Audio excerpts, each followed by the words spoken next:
Monthly नगरपालिकाको दीर्घकालीन सोच, शिक्षित, स्वस्थ, व्यावसायिक सहर, उत्थानशील र समृद्ध मन्थली नगर। नमस्कार, रामेछापको मन्थली नगरपालिकाको सम्पूर्ण गतिविधि समेटिएको रेडियो कार्यक्रम हाम्रो मन्थलीमा हार्दिक स्वागत छ। म नवराज श्रेष्ठ अनि म सुमित्रा लामा। रामेछापको मन्थली नगरपालिका संघको सहकार्यमा युनिभिजन मिडिया ग्रुप प्रालीले तयार पारेको कार्यक्रम हाम्रो मन्थली रामेछाप जिल्लामा सञ्चालित 5वटा रेडियोहरू मार्फत हरेक हप्ताको बिहीबार साँझ 36 बजेदेखि 7 बजेसम्म एकैसाथ सुन्न सकिन्छ। यो कार्यक्रम रेडियो इनर्जी हजुरको रेडियो, रेडियो तिफती, रामेछाप रेडियो र झङ्कार एफएम मार्फत एकैसाथ सुन्न सकिन्छ। रामेछाप जिल्ला सदरमुकाम समेत रहेको मन्थली नगरपालिकाले भौतिक तथा सामाजिक विकासमा ठूलो फड्को मारिसकेको छ। सुशासन र पारदर्शिता, नागरिक सहभागिता, समावेशिता लगायतको प्रयोग गरी विकास निर्माणमा मन्थली नगरपालिका अगाडि छ।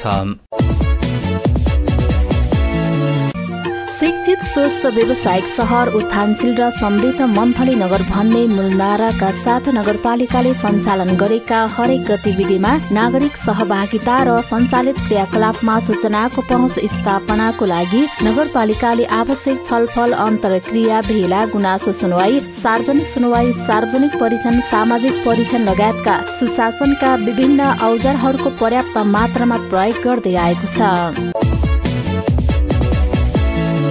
नागरिकका सूचनाको अधिकारलाई अझै प्रभावकारी बनाउने तथा नगरपालिकाले गर्ने समग्र गतिविधिहरू नागरिक समक्ष पुर्याउने उद्देश्यले रेडियो कार्यक्रम हाम्रो मन्थली प्रसारणमा ल्याइएको हो।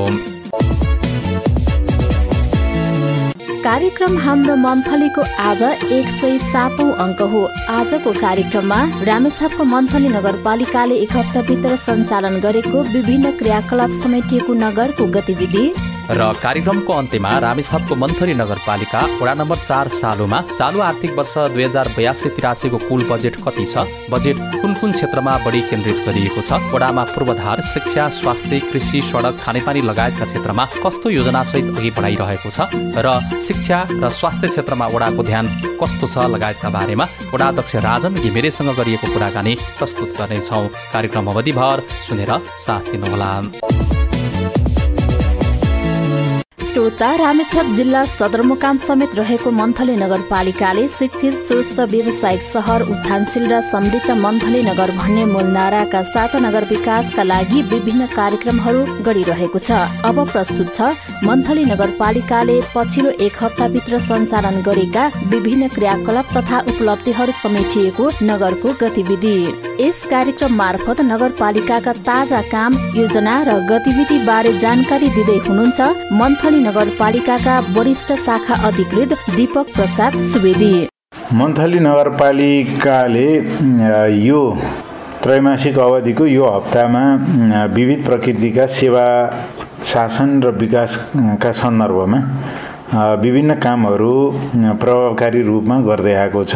मूलत वडा कार्यालय र नगर कार्यपालिकाको कार्यालयका नियमित कार्य सञ्चालन गर्ने, सेवाको निरन्तरता दिने काम गरिरहेको छ। यो विकास र सेवाका सन्दर्भमा अब छुट्टै कुरा गर्नुपर्दा नगरको एउटा मुख्य लक्ष्य रहेको नगरपालिकालाई बालमैत्री स्थानीय शासनयुक्त नगरपालिका घोषणा गरिसकेपछि त्यसको दिगोपनाको लागि गर्नुपर्ने कामहरूको तयारी गर्ने, त्यसको कार्यक्रम स्वीकृति गर्ने र वडा स्तरमा नियमित कार्य सञ्चालनको लागि त्यसको जनशक्ति व्यवस्थापन र वडा स्तरीय विभिन्न सञ्जालका बैठक जस्तो बाल सञ्जाल, हाम्रो बालमैत्री सहजकर्ताहरूको बैठक, त्यहाँ कार्यरत सहजकर्ताहरू र बालमैत्री फोकल पर्सनहरूको पनि सम्पर्क सँगसँगै गरेर त्यसलाई कसरी निरन्तरता दिने भन्ने खालको कुराहरूको बारेमा आवश्यक निर्देशन र सुझावहरू सहित वडा स्तरमा खटाइएको अवस्था छ। र मन्थली नगरपालिकाले एउटा यो मुख्य उपलब्धि हासिल गरिसकेको सन्दर्भमा कतिपय गाउँपालिका वा नगरपालिकाबाट पनि अहिले यसको सिकाइ अनुभव अध्ययन अवलोकनको लागि मन्थली नगरपालिका एउटा केन्द्रको रूपमा विकास हुँदै गरेको अवस्था देखियो र यो सन्दर्भमा सिन्धुलीको सुनकोशी गाउँपालिकाले मन्थली नगरपालिकाले विगत 2.5 वर्षदेखिको प्रयासबाट चाहिँ गत चाहिँ वर्षै सम्पन्न गर्नुपर्ने तर पनि हामीले यता आएर भाद्रमा सम्पन्न गरेको घोषणा पश्चात त्यसको दिगोपना सहितको अध्ययन अवलोकन गर्न कार्यपालिकाको टिम नै अध्यक्षकै नेतृत्वमा सम्पूर्ण कार्यपालिका कर्मचारी शाखा प्रमुखहरू सहितको टिम यहाँ आएर अध्ययन अवलोकन गरिएको थियो। त्यो टिमलाई हामीले आवश्यक सहजीकरण र हाम्रो सिकाइ अनुभव प्रदान गरेका थियौं। त्यसैगरी हामीले अब स्वास्थ्य शाखाबाट सञ्चालन भएका नगरपालिकाको स्वास्थ्यको कार्यक्रम 14वटै वडामा रहेका स्वास्थ्य संस्थाहरूबाट नियमित सेवा सञ्चालनका अतिरिक्त खास लक्षित वर्गको लागि विभिन्न कामहरू त्यसको व्यवस्थापकीय तयारी औषधिको निरन्तरताका लागि सूचना ठेक्का प्रक्रिया र कानुन बमोजिमका अन्य खरिद प्रक्रिया पनि अपनाएर औषधि उपचार त्यसैगरी जनशक्ति व्यवस्थापन गर्दै आइएको छ र विपन्न नागरिक लक्षित केही कार्यक्रमको सिफारिस र सुविधा पनि उपलब्ध गराइएको छ। त्यो अन्तर्गत विपन्न नागरिक हो भने 4 जनाको सिफारिस गरिएको छ। स्क्रब टाइफसको परीक्षणको लागि 54 जना गरिएको छ। डेंगू किट परीक्षण 52 जनाको गरिएको छ र लक्षित वर्ग बीमा गर्न सहयोग चाहिँ 28 जनालाई गरिएको छ र यसरी सेवा उपलब्ध गराइएको छ। त्यसैगरी कृषि सेवातर्फ र समग्र नगरको पूर्वाधारतर्फ वर्षात पश्चात वा मानवीय क्षति समेतको सम्पूर्ण विवरण चाहिँ सङ्कलन गर्नको लागि हामीले तालुक निकायबाट र आफैले पनि त्यसलाई तदारुकताका साथ वडा स्तरमा बाट सम्पूर्ण विषयगत हाम्रा वडा स्तरका कर्मचारीहरू मार्फत क्षतिको स्थलगत अवलोकन र सहितको क्षतिको विवरण सङ्कलन गरिरहेका छौं। त्यसको तथ्याङ्क प्रविष्टिकरण गर्ने र छानबिनको फिल्ड भिजिट नगर स्तरबाट पनि यो हप्ता त्यो कार्य पनि भइरहेको छ। त्यसैगरी नगरपालिकामा रहेको एउटा कार्यक्रम छ, यो रोजगार सेवा केन्द्र भनेर राखिएको छ। यो विगतमा प्रधानमन्त्री रोजगार कार्यक्रम भनेर चिनिएको थियो। यसमा वैदेशिक रोजगारमा जाने कामदारहरूको चाहिँ पुनः श्रम स्वीकृतिको काम अहिले निरन्तरता छ। त्यो काम बाहेकको अन्य पूर्वाधारका कामहरू यसपालिको कार्यविधिले त्यो बजेटले त्यो काम निरन्तरता दिएको छैन। तर श्रम स्वीकृति पुनः श्रम स्वीकृतिको काम चाहिँ नगरपालिकामा भएको हुनाले योसँग सम्बन्धित 6 जनाको पुनः श्रम स्वीकृतिको काम सम्पन्न भएको र 2 जनाको प्रक्रियामा रहेको छ। त्यसैगरी दशैं तिहार लक्षित अवस्थामा सेवा व्यवस्थापन अत्यावश्यक सेवा व्यवस्थापनका कुराहरू हामीले निरन्तर गर्दै आएका छौं। अब तिहारको सन्दर्भमा त्यो तयारी गरेको छ। यसमा अब फोहोर मैला व्यवस्थापन, बजार व्यवस्थापन, बजारको सीसीटीभी मर्मत, अब चाहिँ अन्य राजस्व सङ्कलन र बजारमा हुने गतिविधिहरूका सन्दर्भमा आवश्यक हामीले अनुगमन गर्ने कुराहरू, बजार अनुगमन लगायतका कामहरू गरिएको छ, जुन उपप्रमुखज्यूको अध्यक्षतामा पनि हुन्छ र कर्मचारीहरू अन्य निकायको कार्यक्रममा सहभागी भएर पनि गरिन्छ। त्यसैगरी हाम्रो मुख्य विकासको पूर्वाधार विकासतर्फ चाहिँ समग्र विकास केन्द्रित छ। हाम्रो समग्र विकास भन्नाले पूर्वाधार लक्षित विकासलाई हामीले मानसपटलमा ल्याउँछौँ।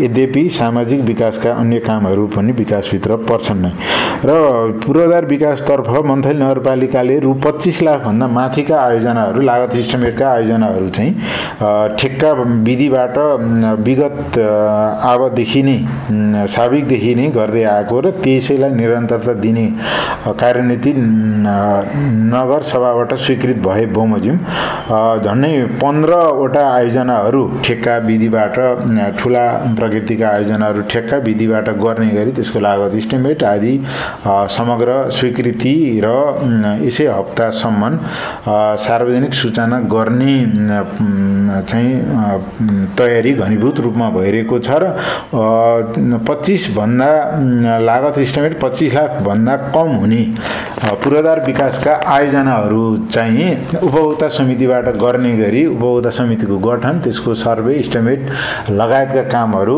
घनीभूत रूपमा चाहिँ भइरहेका अवस्था छन्।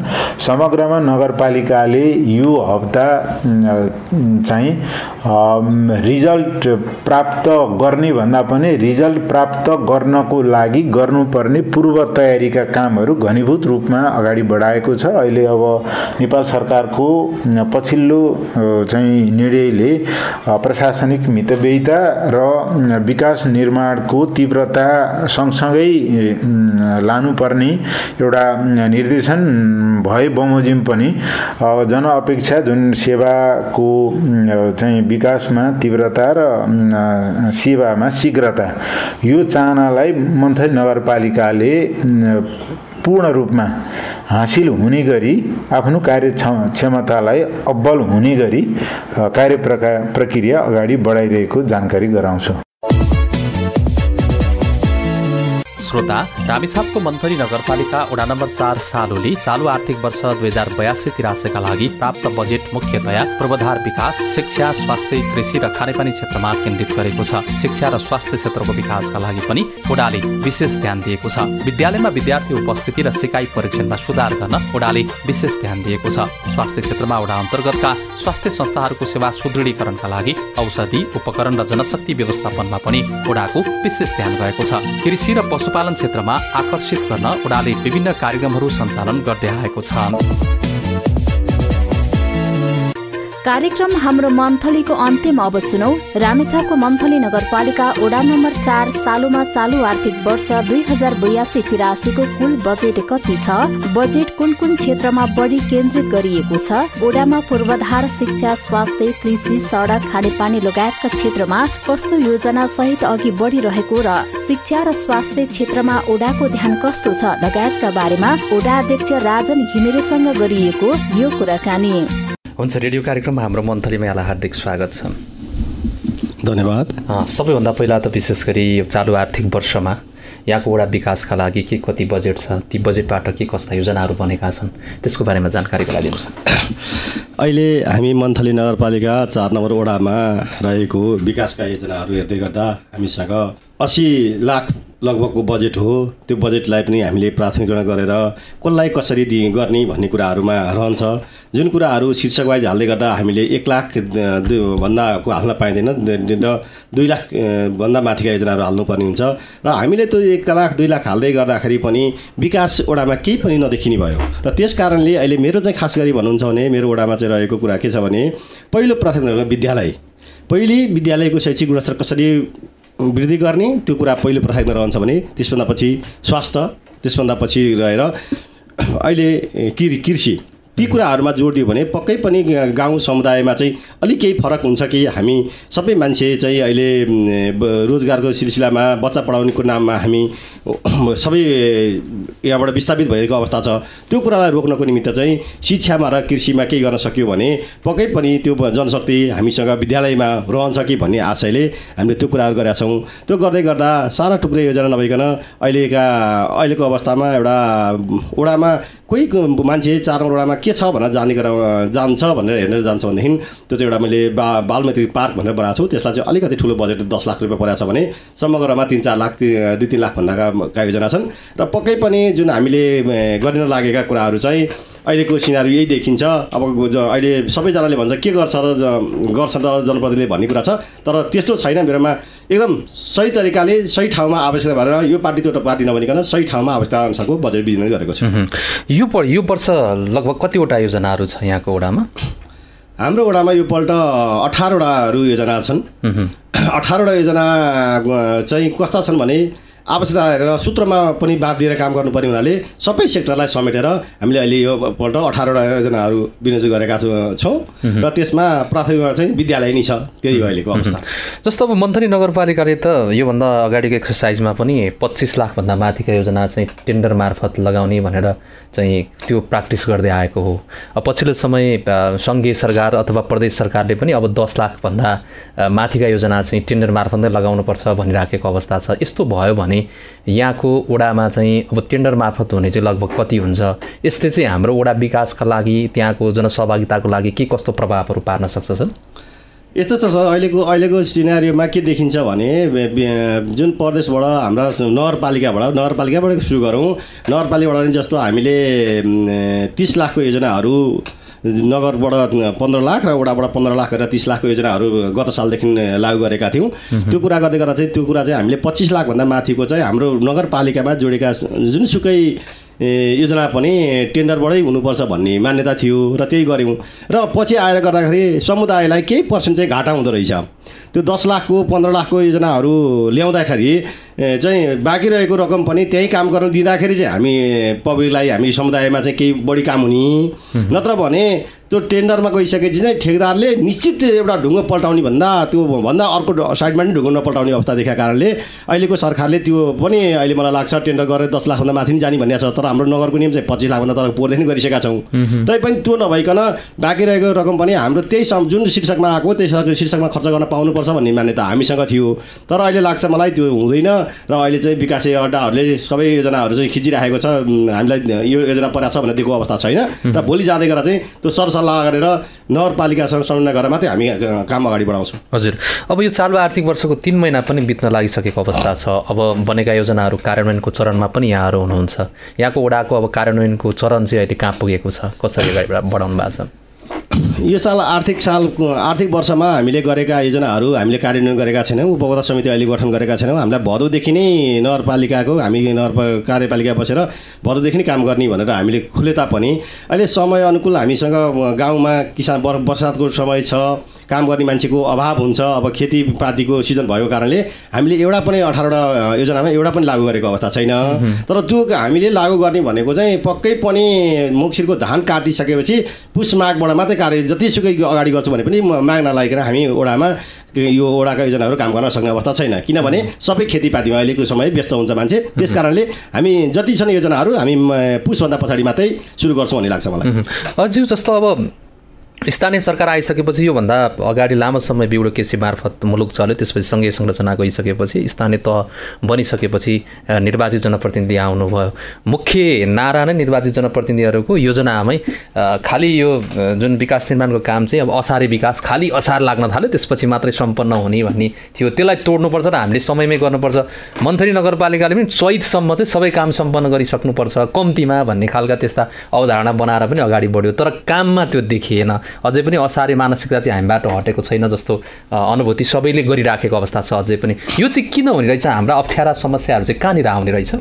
यो कुरालाई तपाईँहरूले जसरी उठाउनु भएको छ, तपाईँहरू पत्रकारले जुन कुरा उठाउनु भएको छ त्यो कुरा हामी पनि नगरपालिकामा सधैँभरि उठाउने गर्छौँ। तपाईँहरूले पनि लगभग हिउँदे अधिवेशन बेलामा पनि तपाईँले यो कुराको जानकारी पाउनुहुन्छ। त्यतिखेरसम्म हाम्रो कति पर्सेन्ट खर्च भएको हुन्छ भन्ने कुराहरू पनि हाम्रो तपाईँले सूचना नगरपालिकाबाट पक्कै पाउनुभएको छ। तर वास्तवमा असारे खेती असारमै गरेर चाहिँ खर्च किन गर्छ भन्ने कुराहरूमा हामीले पनि बाहिर बसेर भन्ने नै गर्छौँ र भित्र बसेर काम गर्दै गर्दा चाहिँ के हुँदो रहेछ भन्दा सबैको अहिले मैले तपाईँलाई भने कामको सिलसिलामा हामी नगरबाट भएको योजना त हामीले चाहिँ सुरुमै भदौदेखि गर्छौँ भन्दाखेरि गर्न सकेको अवस्था छैन भने अब सङ्घीय प्रदेशबाट आएको योजना चाहिँ त्यो लास्ट आवरमै भएको हुनाले हुने रहेछ।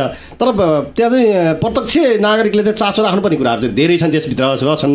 र अहिले हामीलाई जति पनि लाग्छ जुन काम गर्दै गर्दा पनि त्यो देखिने सिनारी चाहिँ त्यो पक्कै देखेको छ। तैपनि त्यो हामीले चाहिँ हाम्रो ठाउँमा चाहिँ असारे खेती होइन, यो काम सही तरिकाले हुनुपर्छ भन्ने मान्यता चाहिँ हामीले राखेका छौँ। र नगरपालिकाले पनि त्यो देख्दै गर्दाखेरि चाहिँ मैले तपाईँलाई अघि भने जस्तै पुसबाट मात्रै काम गर्न सक्छौँ भन्ने कुरा जुन तपाईँलाई मैले भने त्यस्तै सिनारीले हुँदै गर्दाखेरि जाँदो रहेछ। हामीले वैशाखमा कुनै पनि हालतमा काम सक्नुपर्छ, असारमा पुर्याउनु हुँदैन भने लागि पर्दाखेरि पनि अब उपभोक्ता समितिद्वारा काम गराउनु पर्ने, उपभोक्ता समितिको अध्यक्षहरूले अब त्यो समितिले केही न केही गरी ढिलो वास्तविक ढिलो लगिहाल्ने क्या, जति गरे पनि लगिहाल्ने क्या, जति ब्याज थप्ने लाने गर्नु हुँदो रहेछ।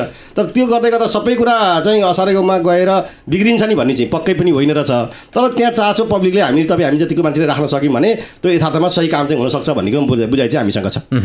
अब अलिकति हामी यो अब शिक्षा स्वास्थ्य अब खानेपानी पूर्वाधारको कुरा पनि जोडेर क्रमशः आउन, जस्तो विशेष गरी अब लामो समयदेखि पूर्वाधार विकास भन्नु बित्तिकै हामी सडक पूर्वाधारलाई नै हेर्छौँ होइन। अझै पनि हामी सडक पूर्वाधारमै जसरी भए पनि हामी शिक्षामा बजेट केन्द्रित गरे पनि, सामाजिक विकासमा गरे पनि अथवा कृषिमा गरे पनि मोटामोटी घुमेर आउँदाखेरि सडकमै धेरै देखिराखेको अवस्था छ विशेष गरी।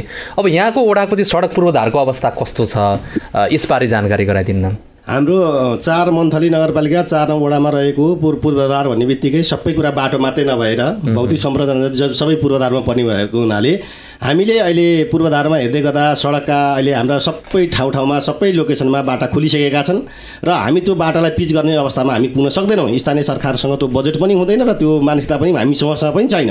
र अहिले हाम्रा सबै बाटाहरूलाई चाहिँ आवश्यकता अनुसारले अब बालबाडी पहिरो जाँदै गर्दाखेरि सफा गर्नुपर्छ भन्ने मान्यता मात्रै मसँग छ र त्यसलाई चाहिँ पूर्ण रूपमा चाहिँ पिच गरेर जानुपर्छ, पैसा छुट्याउनुपर्छ अनि फेरि बाटो खन्नुपर्छ भन्ने मसँग मान्यता छैन। किनकि बाटो खनेर विकास हुन्छ भन्ने मसँग मान्यता छैन र त्यसलाई आवश्यकता अनुसारको गाउँका गोरेटा बाटा अथवा कच्ची सडकहरूलाई चाहिँ सहज तरिकाले चाहिँ आवत जावत गर्न सकोस् भन्ने मान्यता मात्रै मसँग छ। अरू कुरामा हेर्नुहुन्छ भने खानेपानीको कुराहरू गर्दै गर्दाखेरि पनि अब विविध पहिरो गएको सबैलाई थाहा छ। पोहोरको पनि असोज पहिरो त्यत्तिकै क्षति बनायो, यो साल पनि त्यत्तिकै अवस्था बनायो। अझै जस्तो चाडबाडमा हामी दसैँको बाटो सफा गर्छौँ, बाटो सफा गर्ने बेलामा पनि हामीले लगभग अब दसैँ लागेपछि गर्ने भनेर सुरु गऱ्यौँ। तर गर्दै गर्दा पानी बर्सातले गर्दाखेरि ती सबै जस्तो बनायो त्यत्तिकै लगभग अवस्थामा त्यही बाटोमा फेरि पुग्यो यो बर्सातको कारणले गर्दा। अब सबै जिम्मा त हामी लिन सक्दैनौँ किनकि बर्सातको पनि हामीले छेकिँदैन। तर समुदायलाई दसैँमा हाम्रो सबै मान्छेहरू सहर बाहिर बसेको कारणले दसैँमा घर आउँदै गर्दा आफ्ना साधन लिएर चाहिँ सही तरिकाले घरमा पुग्नु भन्ने मान्यता राखेर हामीले काम गरेको हो। तर बर्सातको कारणले गर्दा केही भयो तैपनि हाम्रो पहलबाट हामीले गर्दै गर्दाखेरि चाहिँ नगरसँग समन्वय गरेर हुन्छ कि अथवा आफै लागेर हुन्छ, हामीले लगभग काम चाहिँ पूर्वाधारका कामहरू र नागरिकलाई आवत जावत गर्ने सम्मानको लागि चाहिँ असम्म मलाई लाग्छ सही तरिकाले काम गरेको छु भन्ने लाग्छ। कुनै अब त्यो देख्ने कुरामा हामीले जतिसुकै गरे पनि पार्टीमा लगेर जोडिदिन्छ कुनै व्यक्तिहरूले, त्यसको चाहिँ जिम्मेवारी हामी हुन सक्दैनौँ। तर मेरो ठाउँबाट मैले गर्नुपर्ने मेरो जिम्मेवारी चाहिँ मैले पूर्ण रूपमा चाहिँ भौतिक पूर्वाधारमा होस् सायद जुनसुकै क्षेत्रमा पनि आफू एक्टिभ भएर लागेर केही काम चाहिँ गरेको छु भन्ने चाहिँ मेरो चाहिँ बुझाइ त्यस्तो छ। नयाँ ट्र्याक खोल्ने यहाँको योजना छैन, भएको सडकलाई व्यवस्थापन गर्ने कालोपत्रे सडकको अवस्थालाई हेर्दा चाहिँ कति जति छ यहाँको वडामा, यसबारे पनि भनिदिनु। कालोपत्रेको विषयमा मेरो वडामा त्यो जुन अहिले नगरपालिकाले गरेको 1 किलोमिटर जति मात्रै सिमलेको 1 नम्बर वडामा पर्छ होला, लगभग 1 किलोमिटर पिच होला। तर मेरो वडामा कालोपत्रेको सडक छैन। जस्तो सेलेघाट साउडर सडकमा पर्छ, त्यसले गर्दाखेरि त्यसमा चाहिँ मेरो 10 किलोमिटर जति बाटो पर्छ। त्यो बाटोलाई पनि विविध कारणले गर्दाखेरि सडक डिभिजनसँग हुन्छ कुरा गरेर हुन्छ कि कन्स्ट्रक्सनसँग कुरा गरेर हुन्छ कि त्यो बाटोलाई चाहिँ सही तरिकाले बनाउनुपर्छ भनेर लागिरहँदाखेरि कतिपल्ट त हामीले डोजरलाई पनि समातेर अब तपाईँ यो बाटो नबनाइकन जान दिनु हुँदैन भनेर हामीले पब्लिकसम्म लगाएर पनि काम गरेको अवस्था छ। अब सक्नेसम्मलाई हामीलाई कुनै पनि पूर्वाधारमा पिचै नभए पनि कच्ची सडकलाई चाहिँ चलाउनुपर्छ भन्ने मान्यता चाहिँ राखेर काम गरेका छौँ। सबै कुरा गर्छु भन्दै गर्न सकेको अवस्था छैन। तर हाम्रो पहलबाट गर्ने कुरा चाहिँ हामीले राम्रैसँग कच्ची सडकलाई पनि सही तरिकाले गाडी गुड्न पाउनुपर्छ भन्ने मान्यता राखेर काम गरेका छौँ। अब शिक्षाको कुरा अघि अलिकति पनि यहाँले छाउनु भयो। विशेष गरी मन्थली नगरपालिकाले त सामुदायिक शिक्षा सुधारका लागि पहिलो प्राथमिकता दिएर काम गरिराखेको अवस्था पनि छ। केही समय त बजेटै यसमा धेरै पहिलो वर्ष त्योभन्दा दोस्रो वर्ष पनि शिक्षा सुधारका लागि भनेर केन्द्रित पनि गरेको पाइयो। विशेष गरी सामुदायिक शिक्षाको अवस्था चाहिँ कस्तो छ यहाँको वडामा, विद्यालय कति छन्? विशेषतः हामीले हेर्ने भनेको एसी र कक्षा 8को रिजल्टलाई नै हेरेपछि नै हाम्रा विद्यालयहरूको अवस्था कस्तो छ भन्ने त्यो निर्धारण गर्ने एउटा माध्यम बनेको अवस्था छ पछिल्लो समय। यसबारे पनि भनिदिनुहोस् न। नवराजी, मैले यो तपाईँलाई यो कुरा भन्दै गर्दा मैले समग्रमा तपाईँले मन्थली बसेर पनि केही कुराहरूको अवलोकन गर्नुभएको होला।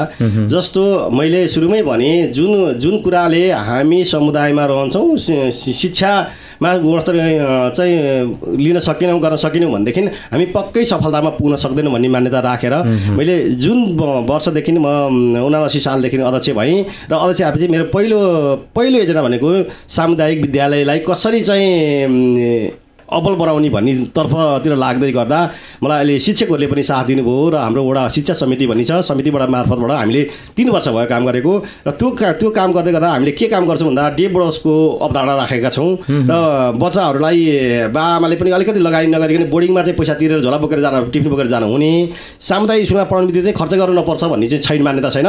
केही खर्च चाहिँ बुवाआमाले नि गर्नुपर्छ र हामी पनि गर्छौँ भनेर हामीले अहिले हामीसँग भएका सामुदायिक विद्यालयहरू भनेको 6वटा विद्यालय छन्। 6वटा दुईटा मावि पर्छन्, गैराथोकमा र सालुङमा 2टा मावि छन् मेरो विद्यालयमा वडामा। र त्यहाँ जाँदै गर्दा हामीले 3 महिना अब जस्तो यो दसैँ छठभन्दा पछाडिबाट हामी 3 महिना डे बोर्ड चलाउँछौँ। आधी पैसा अभिभावकले बुझाउनुहुन्छ, आधी पैसा हामी लगानी गर्छौँ। एउटा बच्चाको 12,000 रुपियाँ लगभग लाग्छ 3 महिना पढ्दै गर्दाखेरि। शिक्षकहरूलाई पनि केही इन्सेन्टिभ त दिनै पर्ने, तर शिक्षकहरूले पनि काम गर्नुहुन्न। सबैको सल्लाह अनुसार उहाँलाई पनि केही पारिश्रमिकहरू दिएर र विद्यार्थीलाई खाना खुवाएर, सोच्नुहोस् मैले खाना फ्री भनेको छु मानौँ, तर फेरि खाना भने खाना मात्रै जाने, विद्यार्थीलाई ट्युसन अभिभावकले नदिने। हामीले दुईटैलाई एक ठाउँमा राखेर चाहिँ अभिभावक छ नि केही पैसा लिने र हामी पनि आधी लगानी गर्ने भनेर त्यो किसिमले गर्दै गर्दा अहिलेको तपाईँले हेर्नुभएको नि होला, मन्थलीको रिजल्ट पनि तपाईँले हेर्नु भएको छ। त्यो हेर्दै गर्दा अहिले गैराथोकबाट चाहिँ 8 कक्षामा पनि 100% पास भयो र एसीमा पनि 100% पास गर्न सफल भयो सिद्धेश्वर विद्यालय। त्यसरी सेतीदेवी पनि 8 कक्षामा पनि 85% ले पास गर्यो, अहिले एसीमा पनि 85% ले पास गर्यो। हामीले चाहिँ जुन कुराले शिक्षामा लगानी गरेका छौँ, म अध्यक्षले मात्रै भन्दिनँ, समुदायमा हामी सबै शिक्षक अभिभावक सबै लगाएका छौँ, शिक्षकहरू पनि त्यत्तिकै लाग्नुभएको छ। साँच्चै हामी पढाउन मात्रै आएको होइन, हामीले पनि केही गरेर देखाउनुपर्छ भन्ने मान्यता उहाँले राख्नुभयो र हाम्रो वडा शिक्षा समितिमा हामी सबै पार्टीको व्यक्तित्वहरू हुनुहुन्छ, उहाँहरूसँग सल्लाह गरेर यो कामहरू हामी गर्छौँ र हामीले पक्कै पनि 4 नम्बर वडालाई चाहिँ शिक्षाको एउटा हब बनाउनुपर्छ भन्ने उद्देश्यले लागेका छौँ र लाग्दैछौँ। त्यो कुरा चाहिँ देखिरहेको अवस्था चाहिँ छ। यो सामुदायिक शिक्षा सुधारका लागि अभिभावकको भूमिका त महत्त्वपूर्ण नै हुन्छ, यहाँले अघि पनि त्यहाँ इङ्गित गर्नुभयो। अलिकति हामीले चाहिँ जस्तो पछिल्लो समयमा अलिकति हामीलाई अलिकति फिल भएको कुरा चाहिँ यो अभिभावक शिक्षा कार्यक्रम जुन डिजाइनहरू भए पहिला केही चले पनि होइन, अझै पनि चलाइराखेको अवस्था छ, यो चाहिँ अलिक प्रभावकारी रूपमा चाहिँ हामीले सञ्चालन गर्न नसकेको हो। पक्कै पनि त्यो कुरालाई त्यसरी हेर्नु भएन नवराजी। के कुरा छ भने अभिभावक शिक्षा भनेको पहिलो भनेको बच्चालाई विद्यालय जिम्मेवारी भनेको अभिभावकै हो। हामीले पनि वर्षको भनौँ 2 पटक हामी अभिभावक शिक्षाको कार्यक्रम राखेकै छौँ, हामीले पनि कुनै वेबाट पनि हामी राख्छौँ। त्यो भनेको चाहिँ तपाईँको बच्चालाई तपाईँले कसरी पठाउनुहुन्छ, जस्तो एउटा गैराथोक स्कुलमा त रुटिन पनि दिएको छ, जस्तो तपाईँको बच्चालाई बिहान 4 बजे उठाउनु पऱ्यो, 4 बजे उठेर यो काम गर्ने, त्यसपछि यो पढ्ने, यसरी गर्ने भन्ने कुरा रुटिनसम्म बाँडेको छ। जबसम्म हामीले जस्तो अभिभावकलाई सचेत गराउन सक्दैनौँ तबसम्म शिक्षामा परिवर्तन हुँदैन भन्ने मान्यता पक्कै हो। तर प्रभावकारी कतिको हुन्छ हुँदैन भन्ने कुरा चाहिँ त्यो ठ्याक्कै आफूलाई बुझ्न सक्नु पऱ्यो। त्यो बाहिर भनेको जस्तो पक्कै हुँदैन, तर अभिभावकले पनि त्यो नभनेरै अभिभावक शिक्षा नपाएर चाहिँ बच्चाहरूलाई चाहिँ अलिक कम भएको जस्तो महसुस गरेँ। तर अहिलेको सिनारियो चाहिँ के देखिन्छ भने हामीले जति पनि कार्यक्रम गरेका छौँ अभिभावकहरूसँग, जस्तो हामीले यो कार्यक्रम गर्दै गर्दा पनि पहिले अभिभावकसँग बसेर सल्लाह गर्छौँ, तपाईँको बच्चालाई यति लगानी गर्नुहुन्छ, तपाईँ पढाउन सक्ने कि नसक्ने भन्न हामी भन्छौँ। त्यो कारणले हामी एउटा मास सबैलाई बोलाएर पनि भन्छौँ। त्यो भन्दै गर्दा पक्कै पनि अभिभावकले होइन हाम्रो बच्चाले यसरी पढाउनुपर्छ, हामीले जति पैसा खर्च गरेर पनि हामी तिर्न सक्छौँ, गर्छौँ, बच्चाहरूको लागि गर्छौँ भन्ने कुरा चाहिँ अहिलेको अभिभावक चाहिँ बन्नु भएको छ। त्यो अभिभावक शिक्षा चाहिँ एकदम अपरिहार्य छ र अभिभावक शिक्षा चाहिँ राख्नुपर्छ राज्यले भन्ने मेरो मान्यता हो। प्रतिबद्ध जे भए पनि बनेका छन् पछिल्लो समय अभिभावक पनि भन्ने कुरा पक्कै पनि हो त्यो कुरा। अब यो मन्थली नगरपालिका अब बालमैत्री स्थानीय शासनयुक्त पालिका बन्यो। अब यो किनभने रामेछाप जिल्लाकै पहिलो घोषणा भयो, यो हामी सबैको लागि गौरवको कुरा पनि हो। त्यो सँगसँगै अब पछाडि त्यसको दिगोपना सुनिश्चितताको कुरा पनि जोडेर आउँछ। सबैभन्दा असर त शिक्षा र स्वास्थ्यमै हामीले ख्याल गर्नुपर्ने कुरा हुन्छ। यसले हामीलाई के सपोर्ट गर्यो र हामीले यसलाई चाहिँ दीर्घकालीन दिगो बनाउनका लागि चाहिँ हामीसँग के चुनौतीहरू आउन सक्छ सर? र सर यो कुरालाई चाहिँ के बुझ्नु पऱ्यो भने बालमैत्री वडा अथवा नगर घोषणा गर्दै गर्दा राज्यको अवधारणा हो 2030 सम्ममा बालमैत्री राज्य बन्नुपर्छ भनेको 77 जिल्लामा घोषणा गरिसक्नुपर्छ 2030 सम्म भन्ने राज्यको अवधारणै हो त्यो। त्यसो गर्दै गर्दा हामी मन्थली नगरपालिकाले पनि 2079 सालबाट हामीले सुरु गऱ्यौँ र यो गर्न सकिँदैन भन्ने लाग्दा पनि हामीले दुःख सुख सबै कुरा गऱ्यौँ। अब यसलाई दिगोपना दिनको लागि के गर्ने भन्ने कुराहरू चाहिँ पक्कै पनि त्यो चुनौतीको विषयहरू पनि छन्।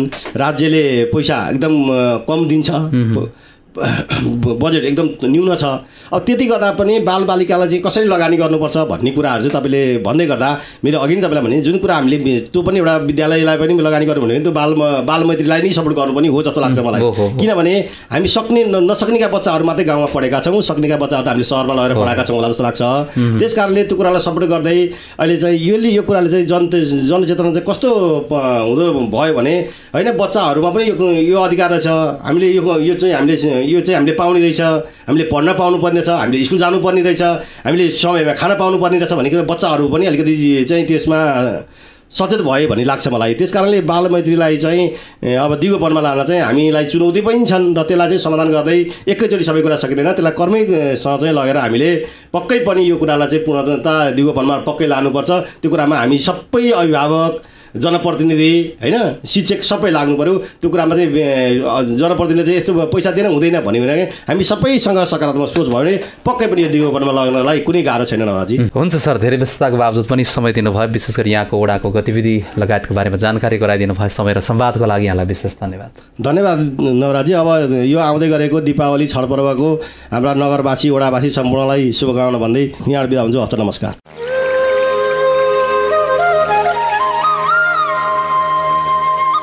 रामेछापको मन्थली नगरपालिका वडा नम्बर 4 सालुमा चालु आर्थिक वर्ष 2082-83 को कुल बजेट कति छ? बजेट कुन कुन क्षेत्रमा बढी केन्द्रित गरिएको छ?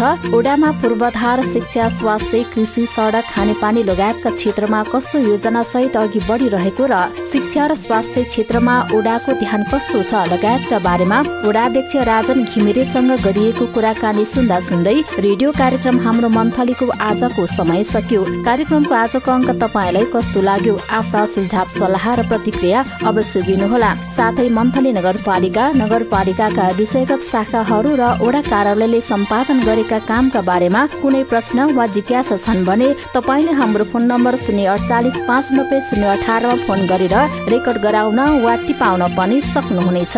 यतिन्जेलसम्म कार्यक्रम सुनेर साथ दिनु भएकोमा तपाईँलाई धेरै धेरै धन्यवाद। कार्यक्रमको अर्को अङ्कमा यहाँका सुझावहरू समेतलाई समेटेर नयाँ विषयवस्तुका साथ आउने नै छौँ। आजको कार्यक्रमबाट म नवराज श्रेष्ठ र म सुमित्रा लामा सहित कार्यक्रम उत्पादन टिमलाई पनि बिदा दिनुहोस्। अर्को कार्यक्रममा फेरि भेटौँला।